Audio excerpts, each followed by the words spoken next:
struggle since the 60s, you will see nothing but betrayals by the petty bourgeois elements in our society. The African bourgeoisie is the most corrupt bourgeoisie in the world. In Africa, they seek luxury in the midst of mass suffering. For what is what, I ain't trying to round my luck this game up. I ain't trying to show skills to the brothers paid up. Emotions got me feeling like one time, like a fade up. I wanna talk all that money, but I ain't got my weight up. Now I see life like trading knuckles in a fist fight. The insight that I acquire from the skills and eyesight. The street life you glorify is the mean life. The weak, strong, wicked, everybody living still dies. Back in the days I used to master these rap shit, rapping fantastic. Flick words like vocal gymnastics. Started with some slow words like nigga is spastic. I melt mics with these words like fire to plastics. I really miss them days. We used to throw dice. Barefooted, now we making dough. We're buying 2 Nikes. Taking misses on a cruise. Dinner in the moonlight. We having dinner stuck in black. It's still be like Kushites. But you must not think that they represent the people. They only represent their opportunistic self, using the people every step of the way. Hey, you, I'm sleeping, I'm falling, I'm reaching out to higher powers.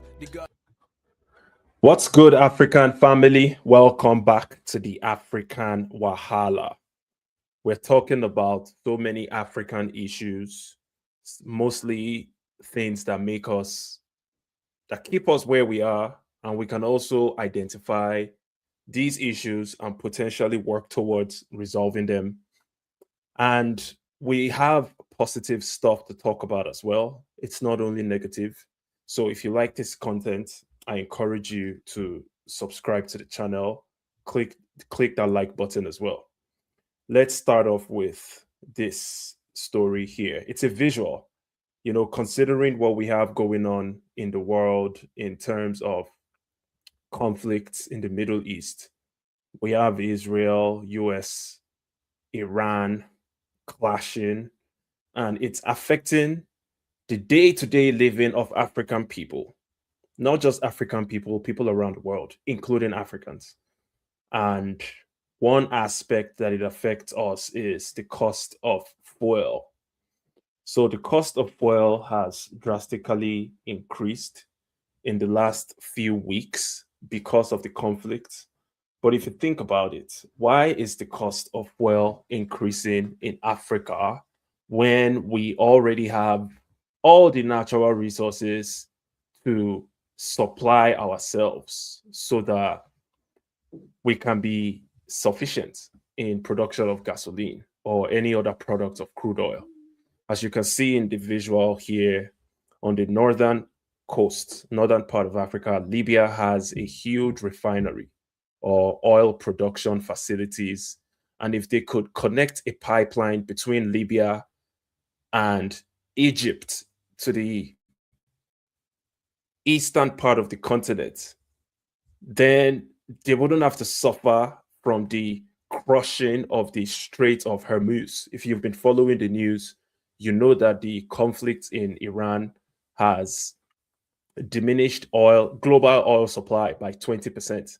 And if Africa also has the largest deposit of oil in the entire world, how come? Well, proven. How come? Was it Africa? Yeah, in combination. Yeah, it is Africa. If you're talking about nation by nation, it's Venezuela that has the proven largest supply of crude oil. But if you're talking about continents, then it's Africa.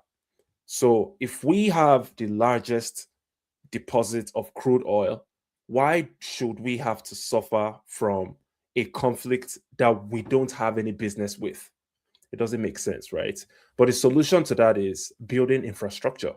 First off, collaboration between African countries, which will lead to the building of infrastructure, connecting pipelines from Libya to the eastern part in Egypt. There is another potential pipeline that can be connected from Nigeria to the eastern part. I believe that's Ethiopia. And then the other countries in that region like Kenya, Burundi, Tanzania, they can benefit. Of course, the crude oil should also be connected from Nigeria to the other parts of West Africa, Sierra Leone, Gambia, Senegal, if they don't have enough supply. So if you just look at this map, it lets you know that if we had serious leadership with a foresight, we shouldn't be suffering because Israel and Iran are fighting. We shouldn't be suffering an increase in the fuel of price, right? But this is a learning opportunity for us. I'm not going to say hopefully something changes. What we need to do is to take action. Okay, different African countries, we need to get into that headspace where we can begin to collaborate. We can begin to be more friendly towards one another, because ultimately it's going to benefit us from a financial standpoint, right? Now, second clip, we have this issue here where in Nigeria, of course, I have to talk about Nigeria because that's where I'm from. A revolution is slowly building. We have the young people. The young people now, they are becoming more radicalized in a positive way. Okay, it's a good thing that they are becoming radicalized because that's the only thing we need. Being gentle, being soft, it hasn't yielded any results. It has only kept us in a position of confusion, poverty. You see, those guys from our generation, the millennials, we've already lost out. What we should do is support these young people that are trying to enact a change through a revolution. I know some are still thinking of following the same people, and I'm going to get into that part of the story. Many are still thinking of following the same people that brought us to this point where we are on our knees. But a lot of us already realize that we need to get those people out. I'm talking about the corrupt politicians that have been in power for so long. We need to get them out, run them out permanently. They have no space in our society. They've completely ruined it for us. So, this young lady, she put out an excellent, truthful information that Nigerian youths, it would have been great if they paid attention to this and they start taking action towards this. And I think the first action is stop following the same individuals that brought us to this position. Believe in yourself. Believe in yourself as an individual. Start collaborating. It still boils down to collaboration and unity. Start forming alliances. Stop allowing yourselves to be divided by religion, tribe, all this trash. It has added no benefit to us. We are the worst country on earth, as it sounds right now. You might think I'm exaggerating, but I'm not. If a country has the lowest life expectancy, the highest level of the country with the highest number of people living in multi-dimensional poverty, and the country with the highest victims of terrorists in Africa, then you know that country has to be up there in terms of the worst countries of the world. So listen to what this young lady has to say. Look around you, what can you brag about? Is it light? Is it your security? Where bandits keep collecting people every day like infinity stones? I want to talk to the Nigerian youth of my generation. I'm sorry, but we do not have a future. You all are living, but you all are dead. Do not delude yourself. There is no light at the end of this tunnel. A man with no foreseeable future is a dead man. You will get to your 30s and your 40s and there will be nothing to show for all your years of hardship and labor and struggle. To these people, leadership is not service. It is a trophy. It is the breastplate of braggadocio, of how many tenures I led for. Do you know how many tenures I led for? That's deep, man. Nigerian youth needs to go back to our history class and our history lessons. You need to learn how resilient protests birthed liberation and saved failing nations. We don't have a future. We are alive and yet our future is being taken away. We are losing our grasp on liberation. We need to wake up. Look around you. What can you brag about? Is it light? Is it your security? Where bandits keep collecting people every day like infinity stones. If you get taken by these people, it is only the grace of God that will get you out. That's it. The security is not guaranteed. You cannot boast of power. You sorry. cannot boast of water. Sorry, I had to quickly step in. She's made 2 points that really, really strike me. She said, these politicians, the only reason they try to get into power is because it's an avenue for them to brag about how many tenures they were leaders for. They are not getting into politics, into leadership because they care about you or the country or the environment. It's a bragging right for them. I was once a president. That's all it is. I was once a governor. They don't really care about anything else. Secondly, she said, do you have anything you can brag about? We really don't have anything to brag about. Maybe you want to brag about Afrobeat music. You want to brag about, oh, we have Burna Boy, we have Davido, Wizkid. If those are the things that you have to brag about, then you have a lot of growing up to do. You're still not facing reality. This young lady is telling us that their future has been stolen. The same way our future in our generation was stolen away, is the same way their future has been stolen. And it's even worse for them. And it's very important that we realize these things and we take action. You cannot boast of jobs. You cannot boast of a hope. You cannot boast of a future. And yet you are too comfortable day in, day out. Your future and sweat from toiling fingers of a Nigerian man fuels and fosters the frivolities and shenanigans of people placed in pedestals of power. You are too comfortable, and I have a problem with that. Go back to your history class. Go back to your history lessons. We are losing our future with our two eyes open. Can't keep up. I can't keep living a lie. I am tired. Tinubu must go if he will not lead us to not become president. It is that simple. We are not asking for much.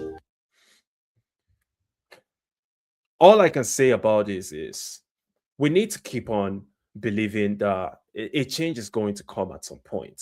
But that change is not going to miraculously come. We have to be the ones to enforce that change. We have to be the ones to continue speaking up. If you can contribute from a financial standpoint, contribute towards those people that are trying to change the system from a political way. And listen, most importantly, you need to be a part of a political movement. You see, for the longest time, a lot of young people, they just don't believe in following politics. They believe politics is for the old people. It's for a category of people. It's not for us. But you need to be a part of politics because it affects you drastically. Everybody needs to be a part of politics. If you don't take any action and you stand outside and you keep on complaining, then you're somehow contributing to your own situation. You need to take action. You need to join a political group because politics really runs our lives. And as you can see what's going on in the entire world, people that have refused, or rather, people that have refused to join political groups, they are the ones that remain victims. It's really that simple. There is another young lady here. She's complaining about another situation that Nigerian youth have been facing. Let's listen to her. I did my best. For all of you that are no longer working your asses out on Saturdays and Sundays now, I did it. So I woke up this morning feeling really angry about something that is going on in the banking industry in Nigeria, and I want to talk about it. I want to address it. Maybe this is going to be the last time I'm ever going to talk about contract staff in Nigeria, ever. This is going to be it. I have done so much in this regard. I think I have done too much in this regard, and this is just going to be the last I'm ever going to talk about it, because many of you contract staff in Nigerian banks, many of you are cowards, many of you are fools, many of you are enablers of your oppressors. Many of you, I even made a post, and instead of you to comment, all of you are running to my WhatsApp. So you people are still even afraid. That is, they have instilled the fear in you. They have fed you with the fear to the extent that you are even afraid to leave a comment in public because you don't want them to do what to you exactly. So this thing happens in Nigeria, like periodically. Sorry, once I just have to step in. Man, we need to beat that fear. Like, it's one of the main hindrances that we have in our society where people are so afraid. But if you think about it, if you don't speak up, you will remain a victim unless you can figure it out for yourself to stop being a victim. But either ways, you're still a victim of the system because the system is messed up in general. But if you speak up, what you do is you put yourself in a position where you are going to be respected by the oppressors. Now, they will throw hurdles at you, trying to stop you from speaking up. But once you overcome those challenges, you become their problem. You become someone that they respect. And we can see many examples in our society. A typical example I'll give you is Very Dark Man.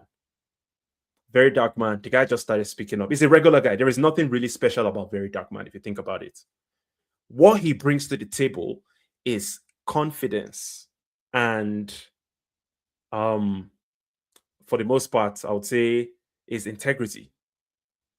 This guy has been so confident. He speaks out against anything he doesn't believe in. You don't have to agree with him at all times, just like me. I don't agree with him at all times.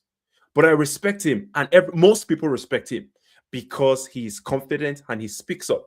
But if you choose to be quiet, if you choose not to speak up, you guaranteed you are going to remain a victim of the system. But if you choose to speak up, it's a gamble. It's 50-50. If the system comes after you and the system is successful in crushing you, then you lost. But if the system is not successful, it's 50-50, like I said. If the 50% is in your favor, then you become that confident voice that the system fears and respects. So I encourage people to speak up. Maybe in every decade, you hear that something like this has happened. So recently, First Bank laid off contract staff, and I was really wondering, like, what really happened. I reached out to, I made a post to know exactly what's happened, and some of them have reached out to me. And it's not about them right now. It's about something that's been happening in Nigeria. So the bank just wake up one day and realizes that, okay, these people are getting too old for the system. Let's lay them off. Let's look for a valid, beautiful reason to give them, to send them home. Because, many of them are in their 40s now. Some of them are close to 50. Some of them are light in their ages. Some of them are close to 50 now. And they are like, okay, let's look for something fine to lay them off. And they lay them off. So First Bank will do it. Zenith Bank will do it. GT Bank will do it. UBA will do it. Every bank will do it because this is like, to them, is a normal thing. It's a normal thing for them to steal people's time. The contract companies in Nigeria that are recruiting staff for these banks, all of you are cursed. All of you are cursed. Oh, you don't know. You are eating and feeding from the sweat. You are eating and feeding from the time of Nigerians, and nobody. You see, I love the message so far. She's speaking about the corruption, how they use people's time and they pay them cheap. They use them like dirt and they pay them cheap. And when they are done using them, they throw them out. But I want to react to something she said. She said something about the recruiting agencies that hire these contract staff for the banks, because the banks are simply slavery organizations. They are treating the contract staffs like slaves. But she said the recruiting firms that recruit these staff members, they are cursed. Do you really believe they are cursed? I don't. Personally, I don't believe they are cursed. Because if they are cursed, if all these curses are really working, then there is no way all these bad guys keep on ruling us and they remain in those political positions till their old age. Even though we understand these guys are murderers, they are absolute crooks. These are people that should have been locked up in prison a long time ago. And people keep on cursing and cursing and cursing. Nothing changes. They remain in power. Look, Buhari received so many curses. At the end of the day, nothing happened to him. He died at an old age, in a foreign country. So I really think Nigerians, honestly, people need to pipe down on all these superstitious curse, or every little thing they're talking about is the curse. God is real. I'm not saying that God doesn't exist, but we need to pipe down on some of these issues. God is not going to come and solve these issues for us. We have to solve it ourselves because God has given us what it takes to resolve these issues. But I still salute this woman for being courageous, coming outside to speak. About it. And for you, I'm particularly doing this video for the contract staff, you themselves. How long will you people keep quiet? How long will you people be afraid to rise up to your oppressors? I honestly prayed, I honestly wished that the day will come, that it would have happened in my lifetime, that I see that this revolution that I prayed for, that this revolution that I craved for, that it happened in my lifetime. But this is my disappointment. So I'm going to give up at this point, because the people in my generation, they are too afraid to speak up. They are too afraid to rise up to their oppressors. So I'm giving up. All hope is lost now. I am praying. I don't even need to pray, because I know and I trust that the Gen Zs will do this job that all of you failed at. The Gen Zs will rise up to these oppressors, and then they will be able to bring out the reality of contracts, the staff of contract staff in Nigerian banks. They will be able. Wait, who are you people expected to come and save you now? I'm talking to all of you that are working as contract staff in Nigerian banks.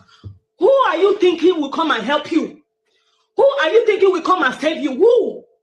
NLC? NLC? Which NLC? Okay, just think of. Maybe it's only Very Dark Man that can help you people. But how will Very Dark Man even get to hear your plight when all of you are hiding behind your stupid keyboard? All of you are hiding behind your poverty-stricken keyboard. All of you are hiding in a Telegram group. You are afraid. As in, you are afraid. Okay, what is the worst that can be done to you? What is the worst that these people can do to you? They are taking the most valuable of your life assets. They are taking your time. You see, the thing here is, a lot of our people, unfortunately, we have been cornered into a place where they are so afraid. And I'll tell you the reasons why. It comes mostly from culture and tradition. They've used culture and tradition to put fear in the hearts of our people. You see, if you're trying to criticize someone for doing something wrong, people are going to tell you stuff like, oh, he's an elder. Our culture says we have to respect elders. Listen, I agree that we need to respect elders. But if an elder is crooked, is a wicked individual, a criminal, there is nothing wrong in you pointing that out and asking for justice. There is nothing wrong. Another tool that they use is religion. That's a very, very solid one. Religion. Going back into the first point, culture and tradition, you see, people realize that someone from their ethnic group, from their tribe, is committing a criminal activity. But because that person is from your cultural group, your ethnic group, your tribe, you decide not to say a word because you don't want to face the backlash from people from your group that are also criminally minded like that individual. That's where the problem comes. So you're controlled using your culture and traditional beliefs, tribal stuff. You're controlled using religion. That is a very, very key point. You see, the religious people will tell you stuff like, no, touch not my anointed. It's a very common thing in the Christendom. You understand that these people are not following the religious practices the way it's supposed to be. But they would open up a Bible, look for a perfect scripture that would make you keep quiet. And if you refuse to adhere to their system of keeping quiet, then you're going to go to hell. That's what they threaten you with. So they've used culture, tradition, and then politics. They've used politics to control people, to put fear in the hearts of people. And people need to be aware of these days, and they need to release themselves from this bondage. Many of you have spent almost 20 years as contractors, and anybody that will come and tell me they should upgrade themselves, please just get out of my way. Today is not for you. Who will come and help you now? I feel like cursing all of you. I feel like cursing all of you that still sit down and do contract work in this Nigeria in 2026. Except for those of you that are stealing, for those of you that are doing fraud. Tell me one thing that you can afford without your salary now. in Nigeria or 2026? Tell me just one. Okay, I hear that the salaries is able to take you to work and take you back to your house. It's not, some of you, it's not even enough for you to pay the transport. Tell me what, tell me one thing. You are buying the tomatoes that is already cancerous. You cannot live in a good house. And you are afraid. And you don't want to talk. I feel like cursing all of you. Because you expect that somehow people will know what you are going through. You are expecting that somehow people will get to see what the treatments are. How will anybody ever going to believe? You know, it gets to a point where you really have nothing else to lose. They've taken everything from you. They've made you poor. You have no access to electricity.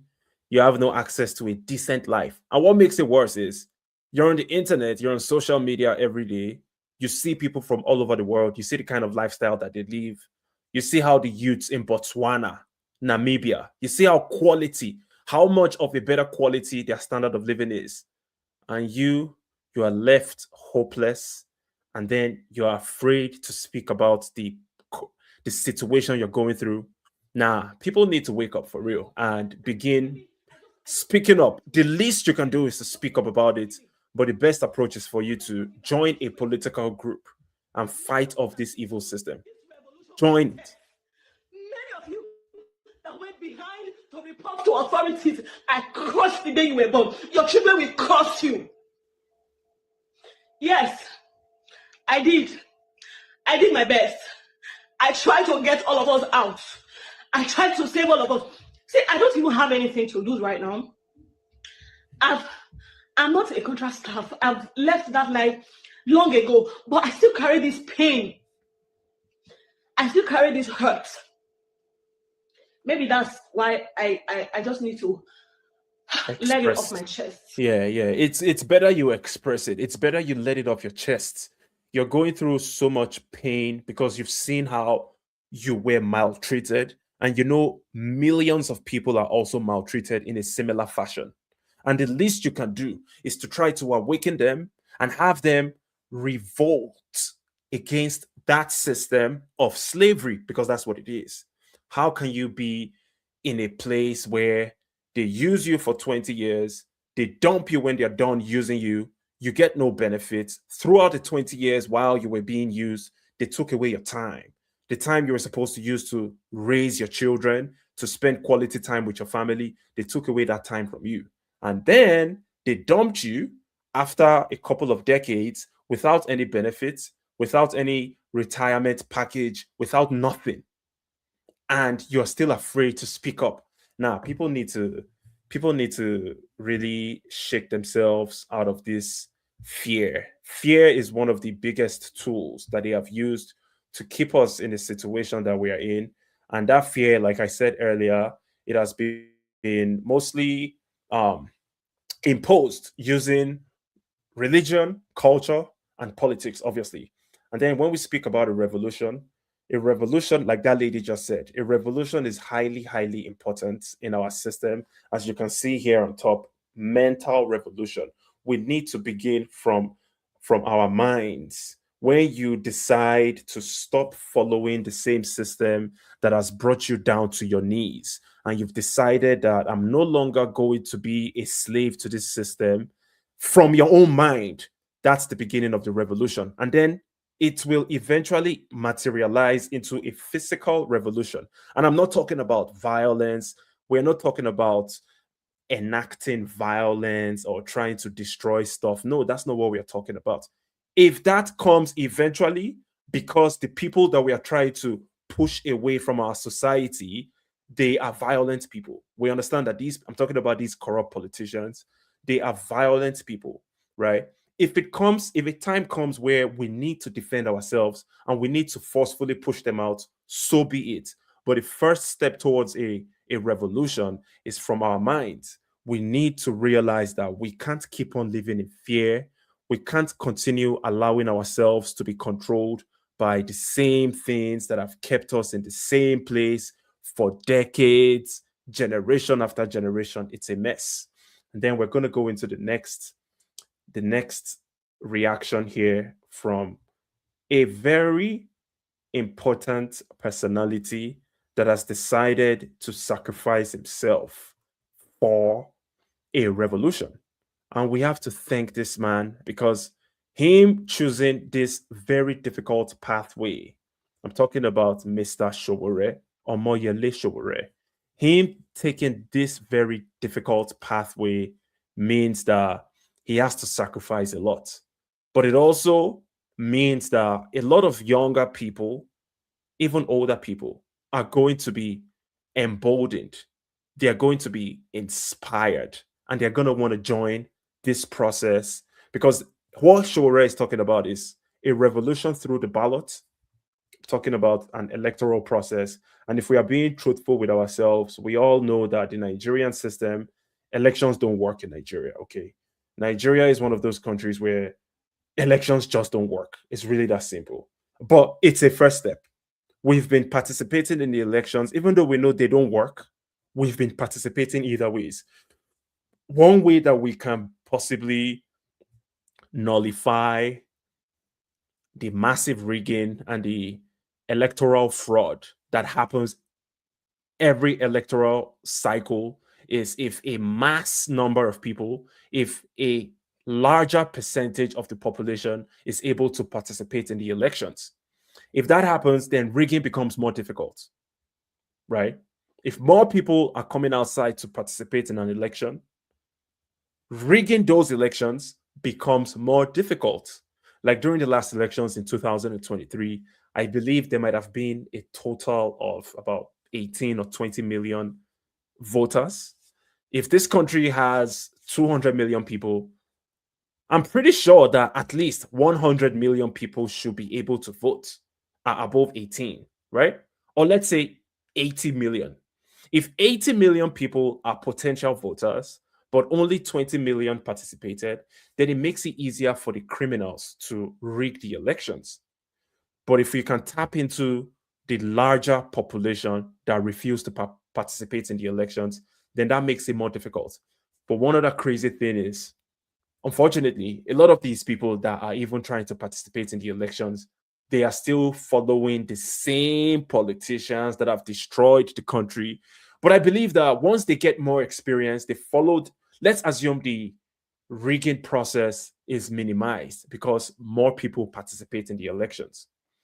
When these people have satisfied themselves, they've gone ahead and voted for the candidates that they believe will improve their lives and the country, which we are telling them that that's not true in the case of the ADC, a new political party that is made up of PDP and APC members.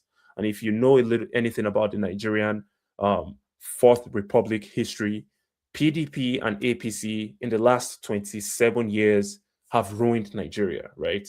So guys from PDP and APC, they've come together and merged to form a coalition called ADC. And somehow, some way, Nigerian youths, even the older ones, they have been bamboozled to supporting the ADC. And that's exactly what they're doing. So this guy here in this next video, I'm not sure if he's an ADC supporter, but he asked a very common question to the real opposition. The only opposition in Nigeria, as far as I'm concerned, and any logical thinking person is the AAC. That's another political party led by Omoyele Sowore. So he's here with Sowore asking a question about why is Sowore not forming a coalition. But let's listen. Don't you think it's time for you to have an alliance with one of the already existing parties to see how you can probably win the election and have people support you and back you? Let's say maybe pairing with Obi or any other person that you think is a lesser evil. Because they say if you can't beat them, you join them. Just asking. You join them. Even the Peter Obi that you keep talking about, that will pair with, Obi has already paired with people who are also pairing from him. Very soon now, you guys will find out that Obi doesn't even have a political party. That's the truth. Because the ADC that he was lured into, they are mostly, the ADC is owned 100% by Atiku. And the only available position there is the vice presidency, which I heard Amechi has already taken. Is there a second vice president for the South in the ADC? But that's not the issue. What I keep telling people is that there is alliance of the old. The only alliance we have not created is the alliance of the new, of the oppressed. Because a lot of you are still distanced from politics. Politics to you still looks like something done by dirty people and should be left for dirty people. You are only part of the conversation about politics and leadership. You have not inserted and immersed yourself ambitiously into politics. The reason I'm saying so is that you go and review your participation in 2022, which is what most of you claim credit for. You joined the Labour Party. Some of you didn't join. You invested your time, your energy. Some of you invested your lives. What did it produce? Senators that were Labour Party who are now in APC. House of Rep members that are in Labour Party who are now in APC. So there's a place for ideological purity. If the people you presented in 2022 and 2023, who became your senators and House of Rep members, were ideologically aligned with your own aspirations, they will not be in APC today. They would have been the bedrock of the people we can rely upon to help us fight for electoral integrity in the House, in the Senate. But how many of them are still with you today? None. Not a single one. Even Alex Otti, that is still in Labour Party, is closer to Tinubu than the man in Imo. They are friends. I think he's only staying in Labour Party waiting to see, because I'm telling you this because Alex Otti is my friend, personal friend. But I don't meet anybody who is in power at the moment. I let them do what they have to do. And just accept that lack of ideological purity in your perception, participation in party politics will always rob you of the opportunity, and will only create opportunists that will exploit your sweat, your efforts and energy and squander them, which is what has happened to the Labour Party. Ask yourself, what happened to your Labour Party? Are you still in charge of your Labour Party? Can you recognize Labour Party today if you see it? But were you not the guys who were telling us that if we don't join Labour Party in 2022 and 2023, that we have committed the heresy in this country? Are you not the ones? Thank you. Okay, Daniel. Well, I think that was brilliantly answered. But the truth is, a lot of people are irredeemable. Like I said, we have some issues that have held a lot of our people, and they are under control. They are under a spell. And it includes our culture, tradition, religious beliefs, and political affiliation. So people, no matter what you tell them, many of them are never going to change. They are irredeemable. However, there is a huge pool of people that can be tapped into, because those ones are not yet irredeemable. Okay, so it's not entirely a gloomy situation. That's what I'm trying to say here, right?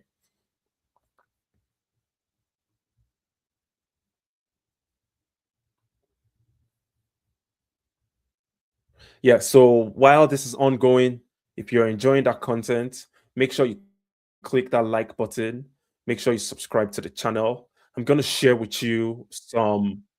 So this guy here, Peter Obi, is the one that the Nigerians have decided to follow again, because, you know, they just gravitate towards him for a lot of these reasons that I've explained earlier.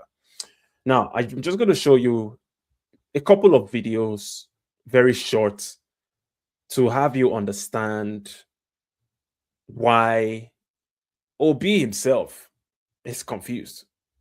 He doesn't really know what he stands for.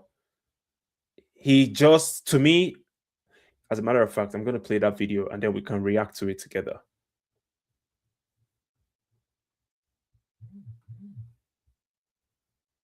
On issue of corruption, let me tell you, Buhari have a personal, and I say it every day, is a man of personal integrity.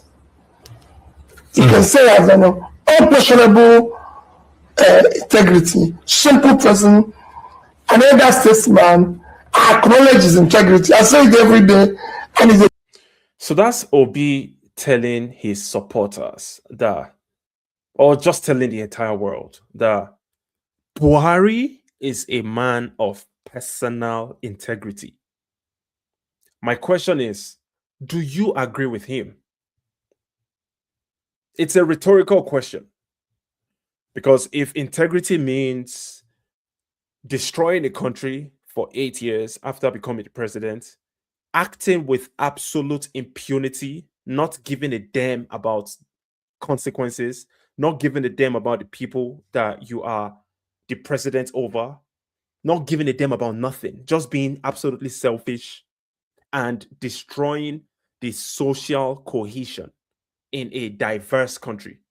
If that is what you classify as integrity, good luck to you. But in real life, that is the opposite of integrity. Okay. So when Obi comes out and says stuff like this, it only makes him look like a clown to people like me, right? But unfortunately, most of Nigerians, this doesn't matter to them. They've decided that this is who they want to follow, and there is nothing you want to tell them, and you're going to be wasting your time trying to change their minds. So I highly recommend go after the people that have not been, they haven't sold their souls, people that still have the ability to be critical towards world issues.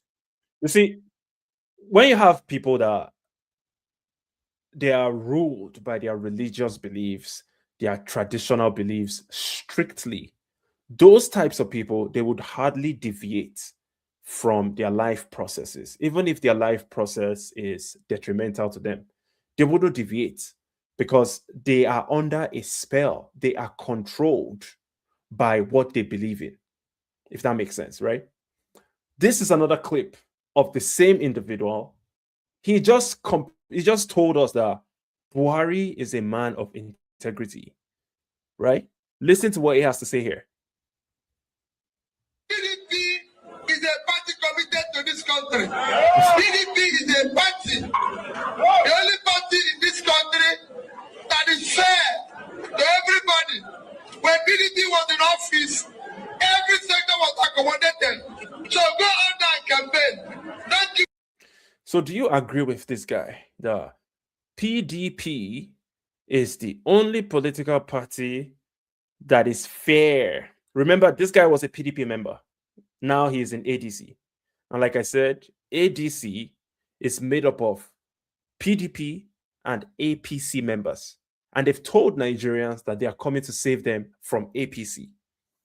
And ironically, Nigerians believe them.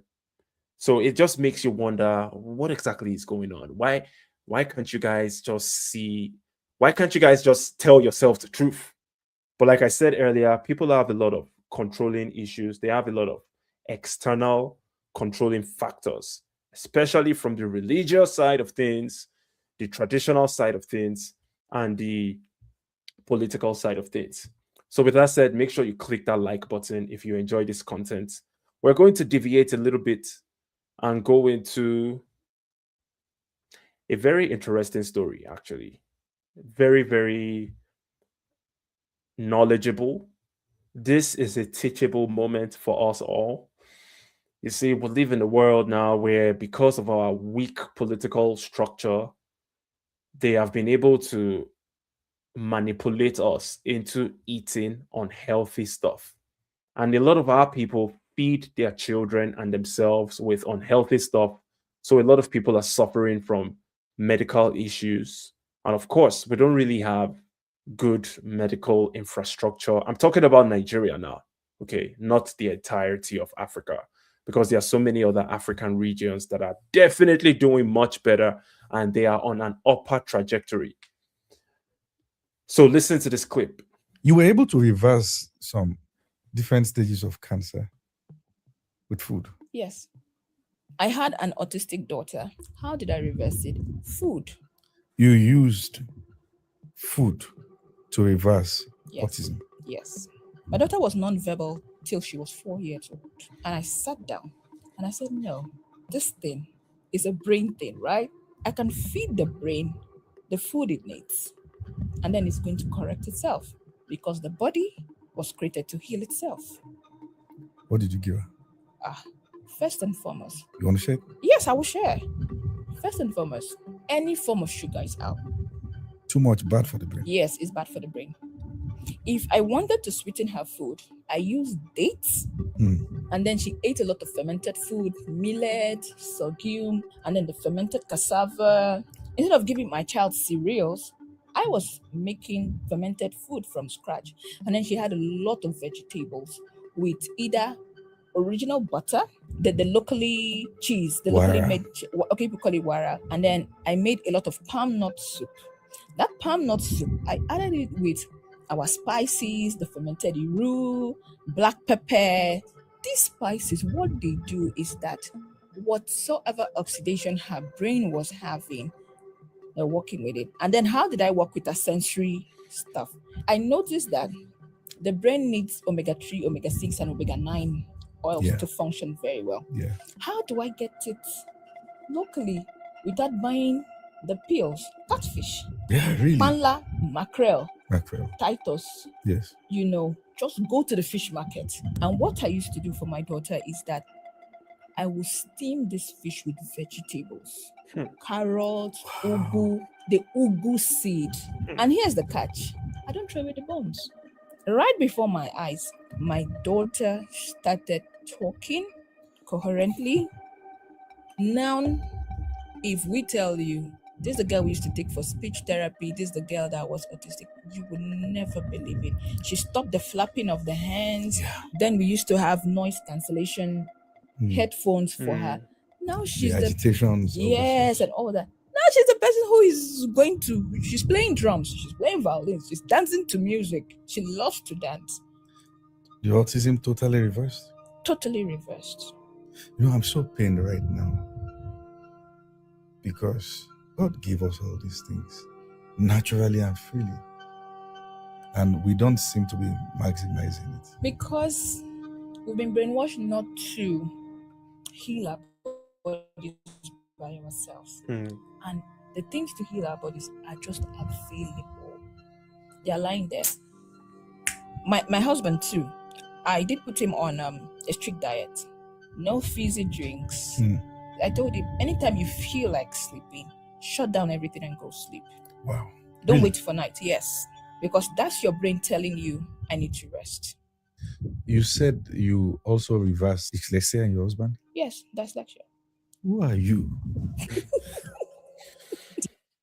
Listen, and that was a very, very teachable moment for us all. Unfortunately, we have been brainwashed to relying on pharmaceutical products, and most of these things originate from outside of our homelands. You see, it's so bad because of our political turmoil, the lack of a political will to develop our society. It has made us vulnerable in different aspects, including our health. Now we see people, instead of trying to reverse ailments using natural procedures, they would rather go use pharmaceuticals that are imported from foreign countries. Instead of us to grow our foods in a more natural fashion that is less toxic to our bodies, we would rather, our government, because of their corruption, they would rather sell us off to multinational corporations that are selling GMO products, fertilizers that are harmful to us. And then we engage in agricultural practices, food production practices that are detrimental to us, that are unhealthy for us. And then when we fall sick, we have to go back to the same pharmaceuticals from outside of our countries. And the reason why this is happening is because of the lack of a political will. And that's why it's very important that we participate in politics, because as you can see, politics affects us in so many ways, including our health. It's not just in our economy or security, it literally affects our health. Imagine you had a country where the leadership is serious about protecting the health of the people, right? They are definitely going to ban the importation of certain unhealthy stuff just because they consume so much sugar, so much maltodextrin products, ingredients in food products in different parts of the world, does not mean that we have to do the same. It doesn't mean we have to do the same. We can do things differently, but we have lazy leaders. We have leaders that are so useless that they would rather kowtow to the will of everybody else just to look like good boys. Like you see what is happening recently with the Nigerian president. He traveled all the way to England, while bomb blasts are killing people in Maiduguri, while people are getting kidnapped every day on an industrial scale. Traveled all the way to England to go meet with the King of England and the Prime Minister of England or the Prime Minister of the UK. What makes it worse is a lot of the governors, the senators, the politicians, they traveled to England before the president got there just so they can welcome him. Do you see how ridiculous we look? We look pathetic. And that's why we need to pay attention to politics. We need to be involved in politics. We need to find a way to change the system, to completely overhaul the system. That's what we need to do. Because this doesn't make sense that we keep on following the same pattern that has led us to absolute hell. But I believe something will change at some point. The way we are living our lives, especially in Nigeria, it's just not sustainable. Listen to this Chinaman speak about a very high, a potent foodstuff that we have in abundance and how they are looking at this product. And at some point, it's going to become medicinal. Because when the Chinese get their hands on bitter cola in large quantities, they are going to convert it into medicinal. They'll convert it for medicinal purposes.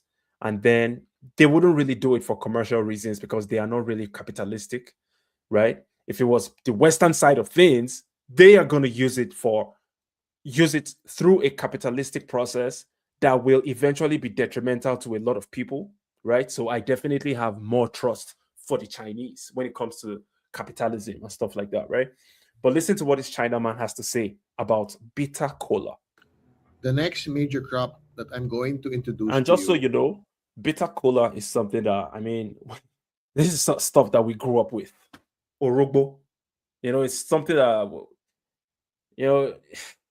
but listen to what this man has to say, bro. is a crop that I'm not familiar of, and I believe it's only available in Africa. So this crop is no other than bitter cola or Garcinia cola. So it's a native of West and Central Africa, and it's a promising climate smart agriculture hidden gem. So we are looking at a medicinal demand that could go into like $1 billion global herbal supplement market $1 billion. in That's the future. capitalism. Okay, we're looking So, at the financial benefits. what value added processing can we do with this? We could do extract cola viron, antioxidant compound for supplements. This is also good for capsules and teas for anti-inflammatory and glaucoma use. We can also integrate dry meal into fortified blends with honey for cough and diabetes remedies. So this is a powerful crop, and it's a medicinal plant where some people say, which hasn't proven yet, um, it has anecdote for snake venom, so I'm not sure about that. Anyway, so what are the export countries?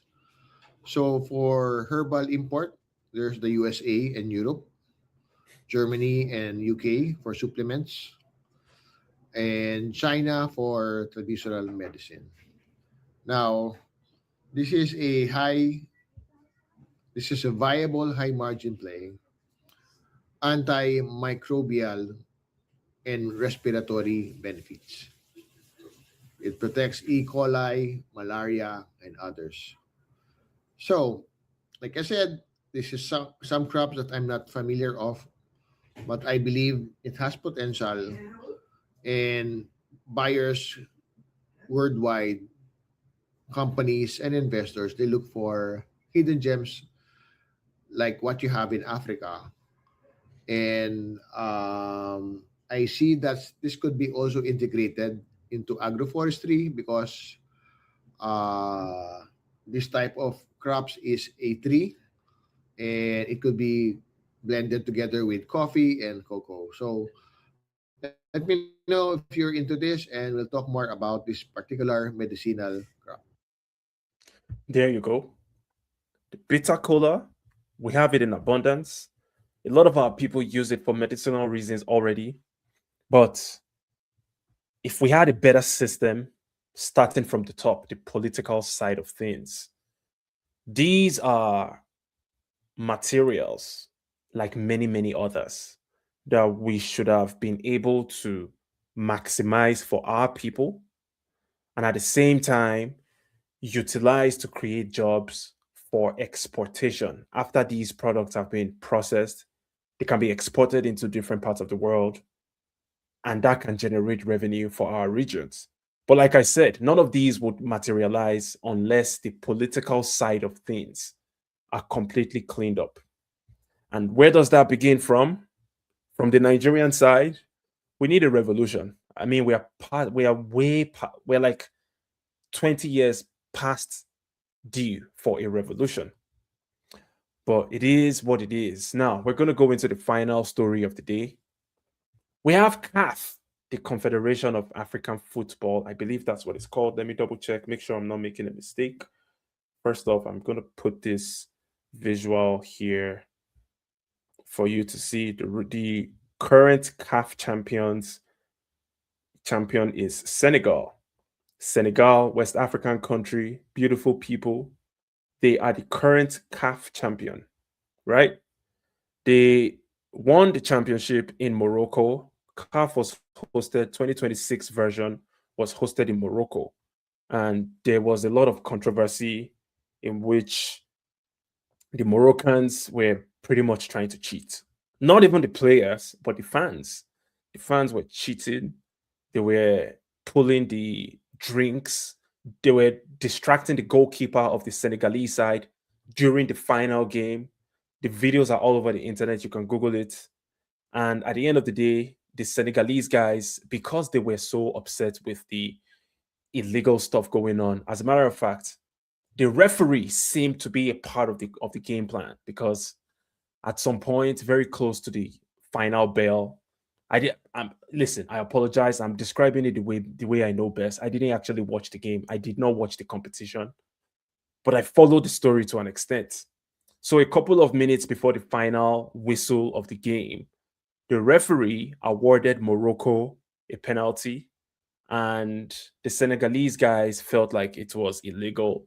So they staged a protest and walked outside of the pitch for 15 minutes.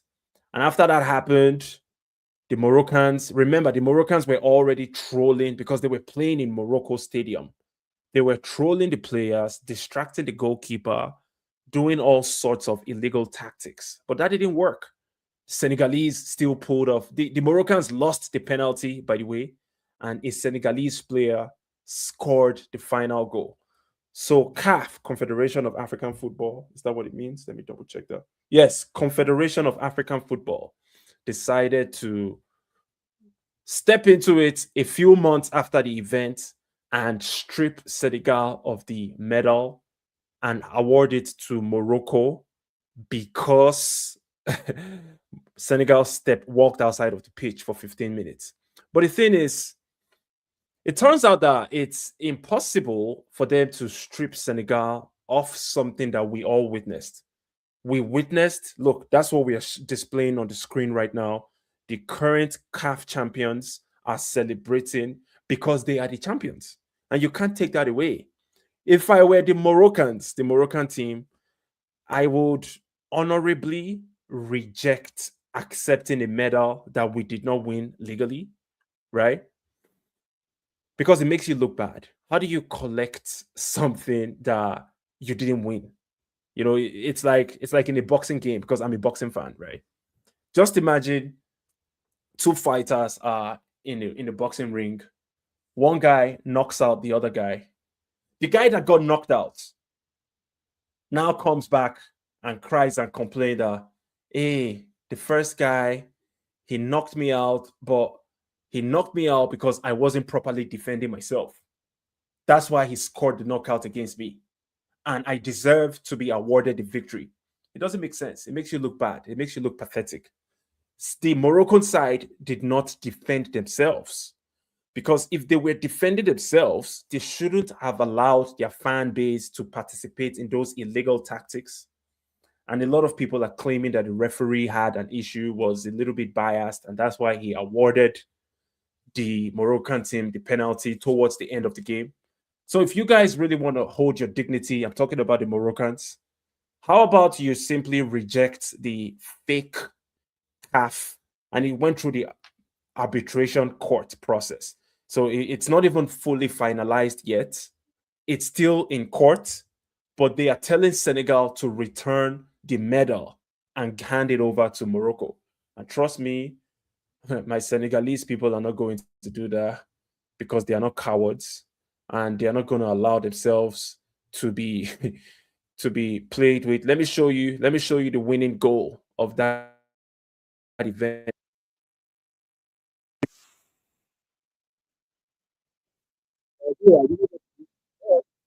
But I watched the highlights, and the highlights that I saw was Senegal defeating Morocco. And you can't take that away. Sorry, CAF. Sorry, Morocco. Look at that brilliant. Oh my goodness, that's such a powerful play. Beautiful goal. Beautiful goal. Beautiful goal.